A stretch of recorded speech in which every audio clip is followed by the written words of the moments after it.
नमस्कार, तुमच्या सगळ्यांचं स्वागत आहे पूजा आहेर लाईफस्टाईल व्लॉग या माझ्या यूट्यूब चॅनलवर.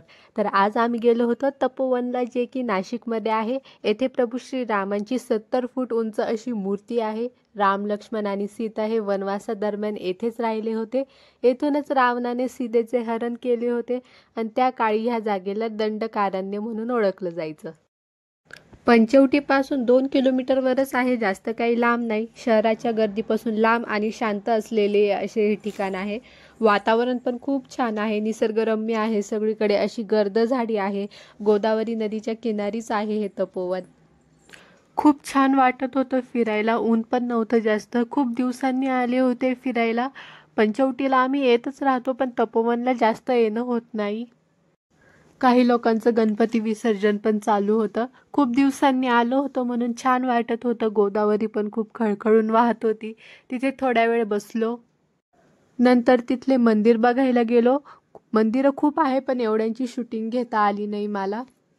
नंतर येथील जे महत्त्वाचं मंदिर आहे तेथे आलो. हे आहे लक्ष्मणजींचं शेषनाग अवतारातील मंदिर. येथेच लक्ष्मणाने शूर्पणखेचे नाक कापले होते. या मंदिरात असा देखावा देखील आहे. मंदिर खूप छान आहे. आणि तुम्हाला माहीत आहे का नाशिकला नाशिक नाव कसे पडले? नसेल माहीत तर मी सांगते. लक्ष्मणाने येथे शूर्पणखेचे नाक कापले. नाकाला संस्कृतमधून नासिका म्हणतात.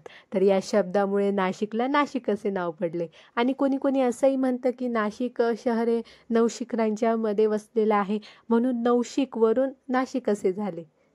आणि आम्ही निघताना चांगलाच पाऊस चालू झाला, म्हणून तेथील लोकांची पण चांगलीच तारांबळ उडाली.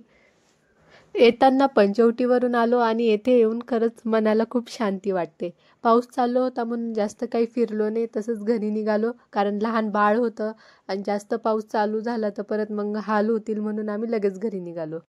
येता येता नाशिकच्या काही मंडळांच्या गणपतीचे पण दर्शन घेतले. येथे खाटू श्याम मंदिराचा देखावा सादर केलेला होता.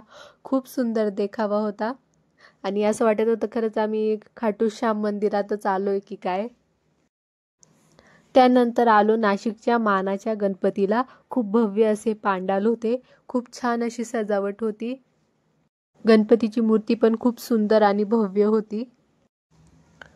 त्यानंतर लागली होती थोडी भूक. मग थोडंसं खाऊन घेतलं. त्यांनी सँडविच घेतला आणि मी समोसा घेतला. आणि असाच होता आजचा व्लॉग. व्हिडिओ आवडल्यास नक्की सबस्क्राईब करा, लाईक करा, शेअर करा. थँक्यू.